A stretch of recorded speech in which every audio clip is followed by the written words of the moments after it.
Olá, hoje a gente vai mergulhar num texto bem interessante, uma análise do Salmo 80.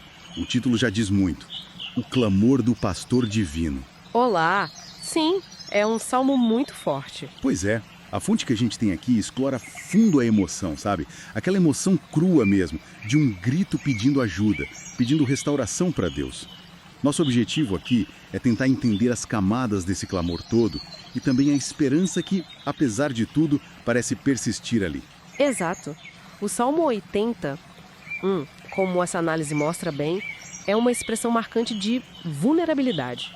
Revela um tipo de relação com o divino onde, assim, se pode ser honesto sobre a dor, sabe? Sobre sentir-se abandonado, Sim. mas ao mesmo tempo sem nunca parar de clamar, de pedir intervenção e, o restabelecimento daquela conexão. Logo no comecinho, a fonte já destaca aquela imagem poderosa de Deus como o pastor de Israel, aquele que guia, que protege. Está lá no versículo 1. Isso. E eu acho interessante como o texto faz um contraponto, né? Deus está lá entronizado sobre os querubins numa posição de majestade total. Mas ainda assim, atento ao clamor humano.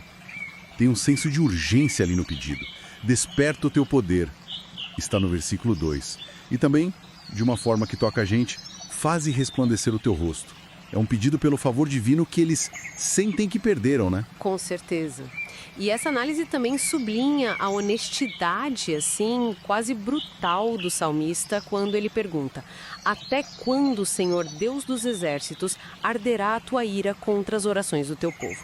É o versículo 4. Uma pergunta direta, né? Muito direta. E isso leva a uma das metáforas mais fortes de sofrimento que a fonte descreve: se alimentar de pão de lágrimas. Está no versículo 5. Nossa, Imagina só, viver uma tristeza tão profunda e constante que ela vira o seu alimento.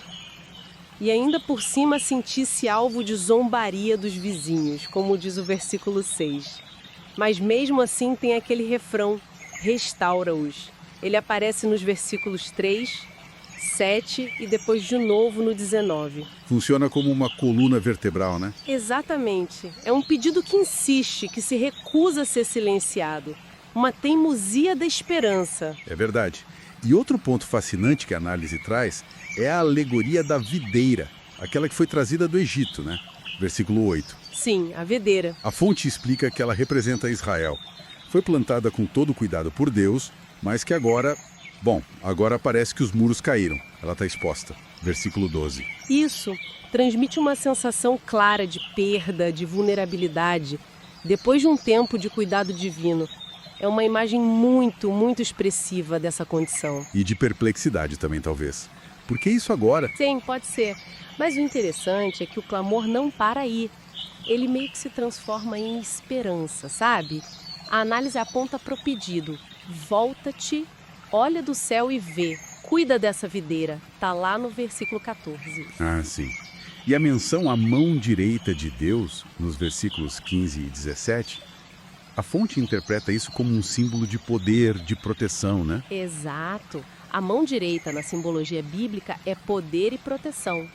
Pedir que Deus olhe para a videira e use sua destra é conectar com a promessa de ajuda divina.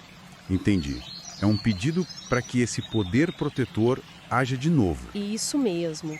Conecta com a aliança, com a força de Deus para sustentar o Filho do Homem que fortaleceste para ti, como diz o texto. É um vislumbre de esperança ali no meio da desolação. E aí o texto caminha por final. E segundo a análise, ele culmina numa resolução de fé. Interessante que não é a resolução do problema em si, né? Não, não é. É uma resolução interna, digamos assim. Eles fazem uma promessa: não nos apartaremos de ti. E pedem renovação. Vivifica-nos. Ou seja, dá vida nova pra gente. Versículo 18. Para poder invocar o nome de Deus novamente. É um ciclo que termina como começou, pedindo restauração e o brilho do rosto divino para a salvação. Versículo 19. Em resumo, então, essa análise do Salmo 80 que a gente explorou revela uma jornada, né? Sai da angústia, do questionamento e vai até uma reafirmação da fé, da dependência na restauração que vem de Deus. Mostra como o sofrimento profundo pode sim caminhar junto com uma esperança que não morre. num diálogo que continua consagrado. E a fonte deixa uma reflexão no ar, né? Que o Salmo termina não com a situação resolvida, mas com essa confiança renovada, com esse compromisso com o pastor.